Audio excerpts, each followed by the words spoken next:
Exam में आपका एक बार फिर से स्वागत है। ये पार्ट 3 वीडियो है इंपॉर्टेंट क्वेश्चन सीरीज का। इस वीडियो में भी हम कुछ बहुत इंपॉर्टेंट क्वेश्चंस को डिटेल में पढ़ेंगे जो कि आपके एएफओ मेंस एग्जाम में काम आ सकते हैं। तो चलिए शुरू करते हैं। आगे बढ़ने से पहले आपके लिए खुशखबरी, ग्रेडअप और आईएक्सएमबी ने मिलकर एक एएफओ कॉम्प्रिहेंसिव कोर्स लॉन्च किया है जिसमें आपको मिलेगा ग्रेडअप का भरोसा और आईएक्सएमबी की क्वालिटी। इस कोर्स में आपको मिल जाएंगे more than 250 plus online sessions, बहुत सारे लाइव डिस्कशंस जिसमें आप मेंटर के साथ और एग्रीकल्चर एजुकेटर के साथ या फिर डिफरेंट एक्सपर्ट्स के साथ लाइव फेस टू फेस बात करेंगे और अपने क्वेश्चंस पूछ सकते हैं। 27 मॉक टेस्ट मिल जाएंगे आपको प्री के लिए और 32 मॉक टेस्ट मिल जाएंगे आपको मेंस एग्जाम के लिए। More than 50 plus PDF notes आपको मिल जाएंगे और 4500 plus hand picked questions MCQs जो कि एग्जाम के लिए इंपॉर्टेंट होंगे। इस कोर्स का डेमो देखने के लिए आप हमारा डिस्क्रिप्शन चेक कर सकते हैं। डिस्क्रिप्शन में आपको डेमो के लिए लिंक मिल जाएगा और वहां से आप उस कोर्स को भी फटाफट से खरीद सकते हैं। पहला क्वेश्चन है, डेपोक method of rice nursery was developed in. डेपोक मेथड ऑफ राइस नर्सरी कहां डेवलप हुआ था? पहले इसका राइट आंसर वो है फिलीपींस। फिलीपींस से इंडिया आया था डेपोक method of rice nursery, Philippines में से डेवलप किया गया था। और इस डेपोक मेथड के बारे में आप 3-4 चीज और जान लीजिए। एक्चुअली प्लान ये है कि हम हर क्वेश्चन को बहुत डिटेल में डिस्कस करेंगे, जिससे होगा ये कि आपको एक क्वेश्चन से आपकी 3 या 4 क्वेरी सॉल्व हो जाएंगी। जरूरी नहीं है कि एग्जाम में क्वेश्चन यही पूछा जाएगा कि डेपोक मेथड कहाँ डेवलप हुआ था। क्वेश्चन ये भी हो सकता है कि इसमें सीड रेट क्या होता है, नर्सरी एरिया रिक्वायरमेंट क्या होता है, या फिर इसमें कितना टाइम लगता है सीडलिंग को ग्रो करने के लिए। इसलिए हम डेपोक मेथड को डिटेल में पढ़ेंगे। इसी तरह हम सारे क्वेश्चंस को इन डिटेल जानेंगे ताकि एक वीडियो में आपके कम से कम 30-40 क्वेरीज खत्म हो जाएं। और ऐसे बहुत सारे वीडियोस अगर आपको देखने हैं तो आप कोर्स में एनरोल हो जाइए। और एक और बहुत महत्वपूर्ण बात जो कोर्स की है वो है कि उनमें है सीसीक्यूज। सीसीक्यूज का मतलब होता है कंसेप्ट चेक क्वेश्चंस। अगर आप कोई भी वीडियो देखेंगे जिसमें एग्रीकल्चर का कोई प्रॉपर कंसेप्ट समझाया गया होगा तो उसके बाद आपको 8 to 10 क्वेश्चंस मिल जाते हैं और इन क्वेश्चंस को आप सॉल्व करके वीडियो देखने के बाद इन क्वेश्चंस को आप अटेम्प्ट करेंगे तो आपको आइडिया आ जाएगा कि आप कितना समझ पाए हैं। बहुत अच्छा होने वाला है आपके लिए। तो इस क्वेश्चन को देख लेते हैं। जो ये हमारा डेपोक मेथड होता है, डेपोक मेथड में क्या होता है, जो नर्सरी होती है वो लगाई जाती है रेज्ड बेड में। रेज्ड बेड बनाएंगे और उसके ऊपर पॉलिथीन की शीट बिछा देंगे और इसके ऊपर देन नर्सरी ग्रो की जाएगी। या फिर एक और तरीका होता है, हम कंक्रीट फ्लोर पे नर्सरी ग्रो करते हैं। ये हो गया इसका एक फीचर डेपोक मेथड का। दूसरा ये होता है कि इसमें हाफ टाइम लगता है। मीन्स आमतौर पे जब नर्सरी ग्रो करते हैं हम, टाइम लगते हैं वैसे 20 to 22 डेज या फिर मोर देन 23-24 डेज, और इसमें लगते हैं आपके डेपोक मेथड में लगते हैं 10 to 12 डेज ओनली डेपोक में। और ये है जनरल डेपोक। देन जो सीड रेट होता है डेपोक मेथड में वो है 25 to 35 kg only per hectare. और जो एरिया रिक्वायरमेंट है बहुत इंपॉर्टेंट है कि बहुत कम एरिया हमें यूज होता है इसमें, 25 to 35 metre square area only. सिर्फ 25 से 35 मीटर स्क्वायर एरिया आपका लगता है 1 हेक्टेयर के लिए नर्सरी, 1 हेक्टेयर के नर्सरी सीडलिंग्स को ग्रो करने के लिए। और ये फिलीपींस से आया था, आपने क्वेश्चन में जान ही लिया। और इसको पहले आंध्र प्रदेश के फार्मर्स ने इंडिया में ट्राई करा, उसके बाद ही इंडिया में ऑल ओवर इंडिया स्प्रेड हुआ।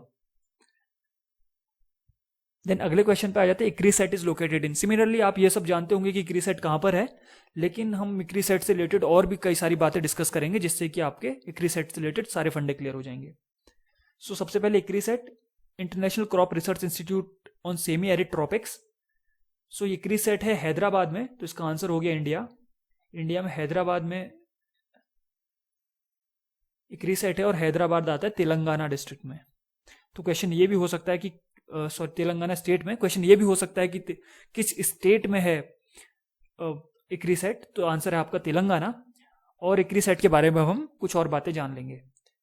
International crop research institute for semi arid tropics, ये non profit non political organisation है जो एग्रीकल्चर रिसर्च में काम करती है और for development of agriculture in dryland, dryland के एरियाज में काम करती है। इसके हेडक्वार्टर हैदराबाद में है, ये आप सबको पता है।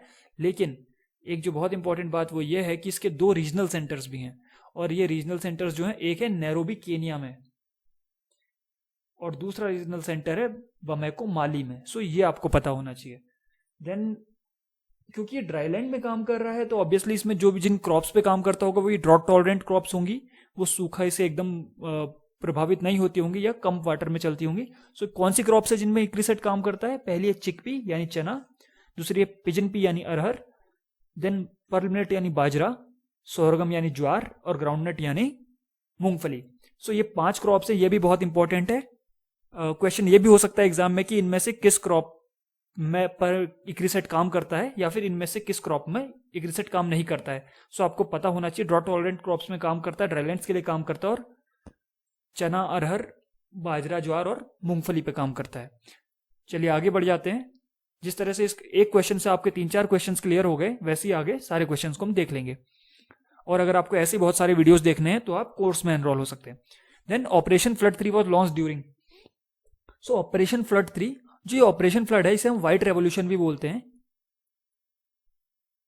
पहले इंडिया में मिल्क प्रोडक्शन बहुत कम होता था और वो कोई प्रॉपर फॉर्मली कोई स्ट्रक्चर नहीं था जहां से मिल्क को इकट्ठा किया जा सके, उसे डिस्ट्रीब्यूट किया जा सके। जहां गांव में बहुत ज्यादा प्रोडक्शन होता था वहां उसका कुछ इतना यूसेज नहीं था और वो बर्बाद होता था, और शहरों में कमी हो जाती थी, वहां दूध नहीं मिल पाता था। सो ऑपरेशन फ्लड जो है ये व्हाइट रेवोल्यूशन भी बोलते हैं, ये मिल्क प्रोडक्शन को इंक्रीज करने के लिए लॉन्च किया गया एनडीडीबी के द्वारा, नेशनल डेयरी डेवलपमेंट बोर्ड ने इसको लॉन्च किया। और इसके फादर ऑफ ऑपरेशन फ्लड या फादर ऑफ व्हाइट रेवोल्यूशन जो थे वो थे वर्गीस कुरियन। और as a result of operation flood हमें मिला अमूल। अमूल की फुल फॉर्म होती है Anand milk union limited. So Amul अभी करंटली इंडिया का सबसे बड़ा कोऑपरेटिव है। और इसकी फंक्शनिंग का आइडिया यह है कि ये बहुत सारे फार्मर से डेली दूध प्रोक्योर करता है और उस दूध को फिर ये सप्लाई का अलग अलग तरह से पैकेज करके उसकी शेल्फ लाइफ बढ़ा के उसकी पैकेजिंग करके पास्चराइजेशन, फिलाइजेशन, देन स्टेरिलाइजेशन वगैरह करके वो उसको दूसरे शहरों में जहां इसकी रिक्वायरमेंट बहुत ज़्यादा है, जहां डेंस पॉपुलेशन है, वहां उसको भेजता है और दूध के बहुत सारे प्रोडक्ट्स बनाता है, जैसे दही, घी, मक्खन वगैरह बनाता है और उसको भी शहरों में बेचता है। इससे होने वाला जो मुनाफा है, कमाई है, उससे ये किसानों को पे करता है और ज़्यादा पे करता है, जिससे किसान भी मोटिवेट होते हैं ज़्यादा दूध का प्रोडक्शन करने के लिए, अच्छी वैरायटीज़ की, अच्छी ब्रीड्स की गाय लेने या भैंसें लेने के लिए, और देन ज़्यादा दूध प्रोड्यूस करके इनको देते हैं। सो इसमें सबका फायदा होता है। ये कोऑपरेटिव कल्चर है। जो ऑपरेशन फ्लड है ये 3 स्टेजेस में लॉन्च हुआ था इंडिया में और इसका मेन काम था नेशन वाइड मिल्क का ग्रिड बनाना। तो जो पहला फेज था 1970 में से शुरू हुआ 1980 तक, जो दूसरा फेज था 1981 से 1985 तक था, और जो इसका तीसरा फेज था वो 1985 से 1996 तक था। सो इसका रिजल्ट ये हुआ ऑपरेशन फ्लड का कि कहाँ तो इंडिया के पास दूध की कमी होती थी, दूध का सप्लाई पूरी नहीं हो पाती थी सबके लिए, कहाँ इंडिया वर्ल्ड का नंबर 1 प्रोड्यूसर बन गया है दूध के मामले में। सो जो लास्ट ईयर 2017 का मिल्क प्रोडक्शन था, 2017 का जो मिल्क प्रोडक्शन था वो था 165 मिलियन टन्स। इतना मिल्क इंडिया ने प्रोड्यूस करा और ये वर्ल्ड में सबसे ज्यादा है। इंडिया नंबर 1 है वर्ल्ड में मिल्क प्रोडक्शन में। सो हमारा क्वेश्चन ये था कि ऑपरेशन फ्लड 3 कब लॉन्च हुआ था। इसका राइट आंसर है 1986। यहाँ पे 1985 टू 1996 लिखा है, तो ये 1985-86 था। राइट आंसर है 1986 में ऑपरेशन फ्लड 3 लॉन्च हो गया था। आगे बढ़ते हैं अगले क्वेश्चन पे। ICR directorate of medicinal and aromatic plant research, ICR DMAPR, ये किस स्टेट में सिचुएटेड है? सो इसकी डिटेल जानने से पहले आपको सीधे पहले इसका आंसर बता देता हूँ। ये है गुजरात डिस्ट्रिक्ट में, और गुजरात में कहाँ पर है? ये आनंद में। आनंद जहाँ पे अमूल का हेडक्वार्टर भी है, या जहाँ से अमूल भी ऑपरेट होता है। सो आनंद गुजरात में ये है। जब ये बनाया गया था 1992 में इसकी स्थापना हुई थी, और उस टाइम पे इसका नाम था NRC medicinal and aromatic plants, और बाद में इसका नाम चेंज करके कर दिया गया directorate of medicinal and aromatic plants. तो ये 24 नवंबर 1992 को एस्टेब्लिश हुआ था और ये आनंद गुजरात में है। आगे बढ़ते हैं अगले क्वेश्चन पे। Which of the following belong to family Gramineae? तो सबसे पहले आप फैमिली ग्रैमिनी के बारे में जान लीजिए। ग्रैमिनी है ग्रास फैमिली, और जितने भी हमारे सीरियल्स हैं ये सारे के सारे ग्रैमिनी फैमिली में आते हैं। ग्रैमिनी फैमिली का जो फ्रूट होता है, ये क्वेश्चन बहुत इंपॉर्टेंट है, बार बार पूछा था, इसका जो फ्रूट होता है उसे बोलते हैं कैरियोप्सिस। और वीट, राइस, बार्ले, इवन मेज और शुगर केन ये भी ग्रेमिनी फैमिली में आते हैं। तो यहाँ पर हमारे ऑप्शन है ओट्स, बार्ले, ओकरा, मेज एंड व्हीट। मेज, व्हीट, बार्ले और ओट्स हमारे ग्रेमिनी फैमिली के हैं। और ओकरा, ओकरा होती है भिंडी, ये वेजिटेबल है और ये ग्रास फैमिली की भी नहीं है। ओकरा जो है हमारी मालवेसी फैमिली की हो जाती है। और मालवेसी फैमिली के बारे में भी आपको एक इंपॉर्टेंट बात बता देता हूं। जो मालवेसी फैमिली है इसके दो और बहुत इंपॉर्टेंट मेंबर्स हैं। पहला है हिबिस्कस, हिबिस्कस यानी गुड़हल, और दूसरा है कॉटन। सो कहीं पर भी आपसे क्वेश्चन ये भी पूछा जा सकता है कि कॉटन की फैमिली कौन सी होती है, तो आप याद रखेंगे कॉटन और ओकरा की सेम फैमिली होती है, मालवेसी। और हिबिस्कस की भी वही फैमिली होती है, मालवेसी। और जितने भी सीरियल्स हैं, इवन मेज और शुगर केन, ये सब ग्रेमिनी फैमिली में आते हैं। ओकरा का जो बोटेनिकल नेम है वो है एबेलोमोस्कस एस्कुलेंटस, ये भी आपके काम आ सकता है। और जो ओकरा की फैमिली है मालवेसी, इसको मेलो फैमिली भी हम बोलते हैं। अगले क्वेश्चन पे जाते हैं। For rating of jute best temperature is. Rating of jute क्या होता है वो पहले आपको बता देता हूं। जूट के प्लांट्स होते हैं, उनमें से हमको जूट का फाइबर एक्सट्रैक्ट करना होता है। सो फाइबर को कैसे एक्सट्रैक्ट करेंगे? Extraction of fibre from jute plant is known as retting. Plant से फाइबर को एक्सट्रैक्ट करने के लिए जो प्रोसेस है वो रेटिंग है। और ये रेटिंग कैसे होती है मैं आपको बताता हूँ। जो प्लांट्स होते हैं जूट के, उनको खेत से हार्वेस्ट कर लिया जाता है, काट लिया जाता है, देन उनके बनाए जाते हैं बंडल्स। उन्हें बंडल्स में बांध के रख लिया जाता है और इन बंडल्स को छोटे छोटे तालाबों में डुबो दिया जाता है। इन बंडल्स को बांध के तालाबों में डाल देते हैं ऐसे करके। और इन बंडल्स को तालाब में डालने का ऑब्जेक्टिव ये है कि धीरे धीरे जब ये सड़ने लगेंगे तो इनकी आउटर लेयर जो होगी वो वीक हो जाएगी। इनकी जो सरफेस के ऊपर की जो बाहर की स्किन होगी वो वीक हो जाएगी। देन उस स्किन को हम इसमें से निकाल लेंगे, स्किन में से फाइबर निकाल लेंगे खींच खींच के। देन वो फाइबर काम आ जाएगा जूट बैग से, जूट के जो भी हमारे प्रोडक्ट्स हैं उनको बनाने में। सो ये रेटिंग का प्रोसेस है। ये इसको भिगाना और सड़ाना, ये जो प्रोसेस है इसे रेटिंग बोलते हैं। और इस प्रोसेस के लिए जरूरी है, ये माइक्रोबियल प्रोसेस है और इसके लिए टेम्परेचर जरूरी है 34 डिग्री सेल्सियस। सो इसका राइट आंसर हो गया 34 डिग्री सेल्सियस। और दो तीन बातें और जानेंगे रेटिंग के बारे में, वो ये कि इसको जब पानी में भिगाते हैं तो 60 से 100 सेंटीमीटर डेप्थ तक इसको डुबाते हैं। और इसका मेन काम वही है कि इसके जो फाइबर की बाहर की लेयर है उसमें से लूज करना, इसकी स्टेम में से फाइबर को लूज करना ताकि हम निकाल सकें।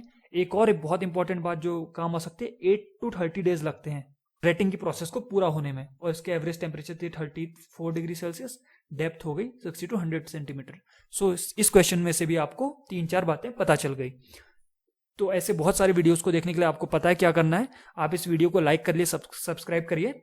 और आप चाहें तो अगर AFO 2018 आप इसको क्वालिफाई करना चाहते, निकालना चाहते एग्जाम को, तो आप कोर्स में एनरोल हो जाइए। वहां आपको 250 प्लस ऐसे वीडियोस मिल जाएंगे और बहुत सारे क्वेश्चंस और मॉक टेस्ट मिल जाएंगे अटेम्प्ट करने के लिए। तो चलिए आगे बढ़ते हैं।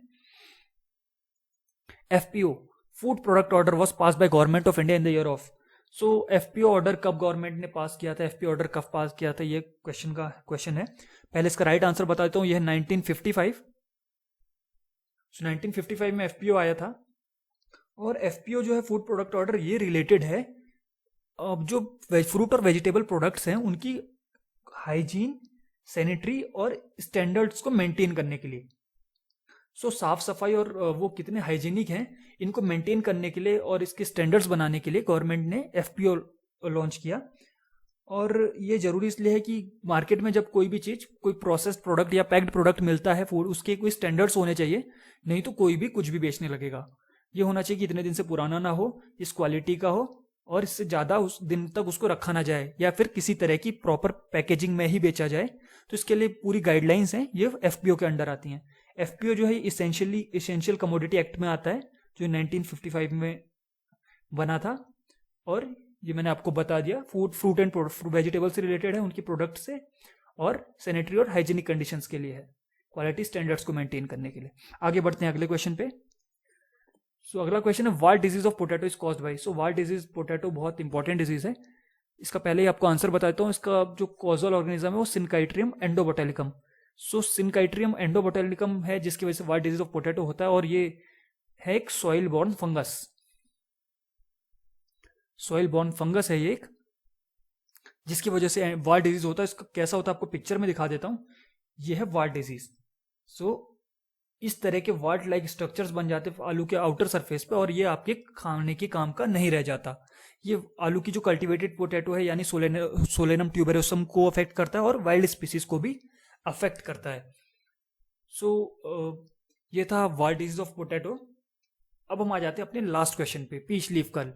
सो ये लास्ट क्वेश्चन बोलने से पहले एक बार आपको फिर से याद दिला दूं, अगर आप हमारे साथ इंटरेक्ट करना चाहते हैं, अगर अपने कोचेस के साथ, टीचर्स के साथ इंटरेक्ट करना चाहते हैं, बहुत सारे अपनी क्वेरीज का जवाब लेना चाहते हैं, क्वेश्चंस अटेंड करना चाहते हैं, पीडीएफ चाहिए आपको करंट गवर्नमेंट स्कीम्स पे, डेटा पे और बहुत सब कुछ, तो आप कोर्स में एनरोल कर लीजिए ताकि आपका सिलेक्शन इंश्योर हो सके। इस साल कट ऑफ कुछ बढ़ जाएगी क्योंकि बहुत सारे लोग ऑलरेडी एनरोल हो चुके हैं कोर्स में। सो अगर लोग इतने सारे आपको बनाए प्रोडक्ट कोई बना के देगा, अगर हम कई सारे एजुकेटर्स आपके लिए ऐसे क्वेश्चंस और पीडीएफ्स वगैरह तैयार करके देंगे तो ऑब्वियसली आपको एक एज मिलेगा बाकियों के ऊपर। सो कट ऑफ बढ़ेगी तो आपको ज़्यादा मेहनत करनी पड़ेगी, तो मैं आपसे कहूँगा कि आप कोर्स में एनरोल कर लीजिए और बहुत कम कीमत पे वो कोर्स आपको मिल जाएगा। आप इसका डिस्क्रिप्शन में, हमारे इस वीडियो के डिस्क्रिप्शन में आप डेमो का लिंक देख लीजिए और डेमो देख के देना आप कोर्स भी खरीद सकते हैं। चलिए अपना लास्ट क्वेश्चन पे आ जाते हैं। Peach leaf curl is caused by. So peach leaf curl जो है ये पीच के पौधे की बहुत इंपॉर्टेंट बीमारी है, पीच प्लांट में, आड़ू में होने वाली। इसमें क्या होता है कि जो लीफ है वो ऐसे कर्ल हो जाती हैं, मुड़ जाती है, घुमावदार हो जाती है और फोटोसिंथेसिस इफेक्ट होती है। आमतौर पर जो कर्लिंग ऑफ लीफ होती हैं ये वायरस से होती हैं अधिकतर चीज़ों में, लेकिन जो पीच लीफ कर्ल है ये फंगल कर्लिंग है। इसको करता है टेफ्रीना डिफॉर्मेंस जो कि एक फंगस है। सो ये बात याद रखिए, पीच लीफ कर्ल जो है फंगल डिजीज है, वायरल नहीं है, फंगल है। टेफ्रीना डिफॉर्मेंस इसको करता है और ये पीच की बहुत ही एक कॉमन डिजीज है। और ये पीचेस और नेक्टरीन्स में होते हैं। नेक्टरीन्स होते हैं फजलेस पीचेस, मतलब कुछ पीच की वैरायटीज होती है जिनकी आउटर स्किन पे वो हेयरी स्ट्रक्चर, हेयर नहीं होते, तो उन्हें नेक्टरीन्स बोलते हैं। और ये जो हमारी सॉफ्ट शूट्स होती हैं और लीव्स होती हैं उन पे पीच लीफ कर्ल होता है, उनको अफेक्ट करता है। सो ये था सब कुछ ऐसे इस वीडियो के बारे में। ऐसे बहुत सारे वीडियोस पाने के लिए आप हमारे चैनल को, इस वीडियो को लाइक करिए, हमारे चैनल को सब्सक्राइब करिए। और अगर आप AFO 2018 में या फिर नाबार्ड ग्रेड 1 एग्जाम में सफलता पाना चाहते हैं तो आप हमारे कोर्सेज में, नाबार्ड और AFO के कोर्सेज में एनरोल हो सकते हैं। So thank you very much for watching और बहुत जल्दी मिलेंगे एक और बहुत अच्छे वीडियो के साथ।